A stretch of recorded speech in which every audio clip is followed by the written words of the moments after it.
Orang yang pro Megawati itu begitu mendewakan Soekarno, seakan-akan Indonesia itu dimulai dari Bung Karno, sampai ada HAM Soekarnoisme. Bahwa Indonesia itu seakan-akan dimulai dari Soekarno. Memang deklarator kemerdekaan Indonesia itu Soekarno. Tapi umat Islam atau partai-partai Islam itu tidak kecil hati. Karena embrio yang bernama Indonesia itu dari tahun 1908, sebelum ada partai nasionalis yang berani melawan kolonialisme Belanda adalah partai-partai Islam. Sehingga kebangkitan Indonesia dimulai 1908. Karena saat itu yang pertama mencetus ide melawan Belanda adalah kiai-kiai Islam, yaitu saat itu bikin serikat dagang Islam, terus lama-lama menjadi serikat Islam, terus lama-lama menjadi partai Islam. Dimulai dari angkatannya Hos Cokroaminoto, jenis Haji Umar Said Sinten Cokroaminoto, itu disingkat jenis Hos Cokroaminoto. Jadi tidak bisa Indonesia itu meninggalkan partai Islam, karena dulu pertama pendiri era kepartaian niku malah partai-partai apa? Islam yang lahir di Solo, di Jogja. Bahkan sebelum ada negara yang bernama Indonesia, itu ada negara yang bernama Demak Bintoro, ada Demak Ngayogyakarta. Itu semua negeri apa? Islam. Ya paham. Sehingga secara kesejarahan kita tidak kalah sama tuanya Soekarnoisme atau partai PN. Dan sampai kan kita ini kan kayak dinabubukkan seakan-akan Indonesia itu dimulai dari Soekarno. Sehingga nak wani Pak Karno itu koyo-koyo itu kita anti Indonesia. Ya kita tidak mungkin nggak menghormati Soekarno, beliau sebagai pahlawan besar kita hormati. Ya, tapi ya kebesaran Pak Karno demi bangsa Indonesia jangan kemudian direduksi, disederhanakan hanya melewati partai.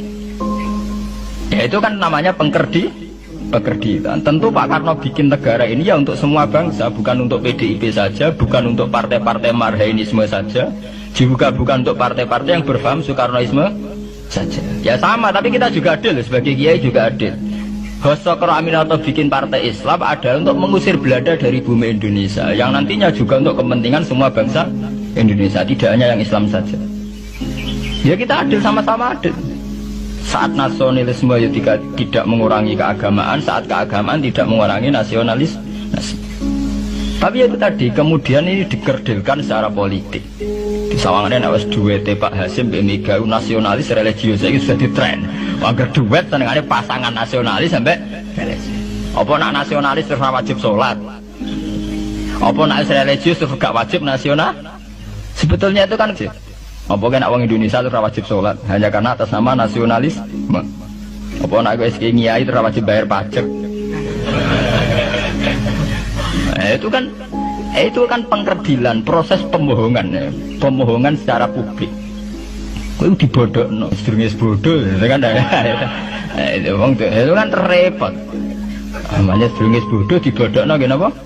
Nurut. Makanya kalau seneng ya, kayak kemarin Hari Kebangkitan Nasional itu seneng kalau diungkap terus di TV bahwa kebangkitan Indonesia dimulai dari 1908. Pentingnya bahwa orang-orang yang sok Soekarnoisme biar tidak mereduksi Pak Karno hanya milik mereka sendiri, karena bangsa ini berdiri semenjak 1908. Dimulai dari gerakan Budi Utomo sampai Hos Cokroaminoto sampai macam-macam, ya serikat-serikat Islam. Tapi ini terungkap sausé tukaran. Jadi sebetulnya Presiden Gus Dur jadi presiden biasa karena Basim Asari berjuang sebelum tahun 45. Megawati biasa. Ya karena beliau berjuang lewat bapaknya, ya sama semuanya sah. Pak SBY juga sah, karena keluarga militer. Apa mana dia mantune Sarwaedi sing ra roh sapa? Perjuangannya mertua nih. Gak iso adol bapak ya adol mertua. Mertuane pokoknya sing dikena didol pokoknya. Tapi artinya sama, kita secara sejarah itu sama. Kita sebagai santri juga tidak kalah sejarah. Karena berdirinya nasional adalah lewat para kiai. Itu takokno sejarawan manapun, kayak profesor siapa di UI, siapa saja profesor-profesor sejarah bilang bahwa awal kebangkitan Indonesia itu dari partai-partai Islam. Bahkan versi orang nasionalis sekalipun itu bilang, karena Islam adalah satu agama yang paling sensitif terhadap penjajahan. Karena Islam melahirkan satu paham jihad, bahwa ketika ada kolonial Belanda, wong Islam terinspirasi harus jihad. Sehingga lahir partai-partai Islam. Dulu yang dilawan itu perdagangan. Ini kalau cerita sejarah, santri-santri sadar. Jadi santri salaf dengan model sekarang sing raro duit, raro dagang itu sebetulnya mengkhianati pendiri santri. Lho mboten niku lho fair. Sing gak seneng dagang, gak seneng mergawe itu mengkhianati pendiri pesantren. Sampai lihat sejarah, tahun 1908 itu namanya tidak SI, tidak Serikat Islam, tapi Serikat Dagang Islam. Karena para kiai adalah melawan dominasi Cina di Surakarta dan dominasi Belanda menguasai sentra-sentra perdagangan. Sehingga yang dilawan pertama adalah piye supaya kolonial gak menguasai aset-aset ekonomi. Sama takokno sejarah, cek versi kiai, cek versi buku, asal gak versi klenek. Itu pertama yang dilawan para ulama adalah penguasaan aset ekonomi oleh Cina dan Belanda, sehingga mereka bikin serikat dagang.